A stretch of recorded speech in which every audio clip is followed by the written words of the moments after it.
ಮಸೀದಿಯಲ್ಲಿ ನಮಾಜ್ ಮಾಡುವ ಮುಸ್ಲಿಮರು, ಮಸೀದಿ ಆವರಣದಲ್ಲಿ ಮಕ್ಕಳೊಂದಿಗೆ ನಿಲ್ಲುವ ಮುಸ್ಲಿಮೇತರರು. ಬೆಂಗಳೂರಿನ ಹಲವು ಮಸೀದಿಗಳಲ್ಲಿ ಕಂಡುಬರುವ ಈ ಸೌಹಾರ್ದ ಪರಂಪರೆಯ ಹೆಗ್ಗುರುತು ಕಾಟನ್ ಪೇಟೆಯಲ್ಲಿರುವ ತವಕ್ಕಲ್ ಮಸ್ತಾನ್ ದರ್ಗಾ.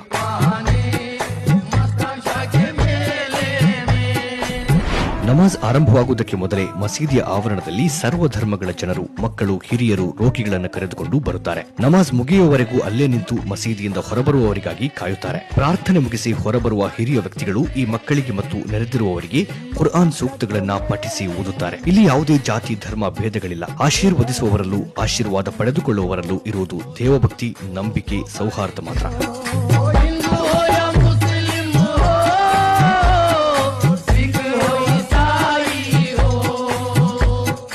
ನಾವು ಹುಟ್ಟಗಿಂದ ಬರ್ತೀವಿ.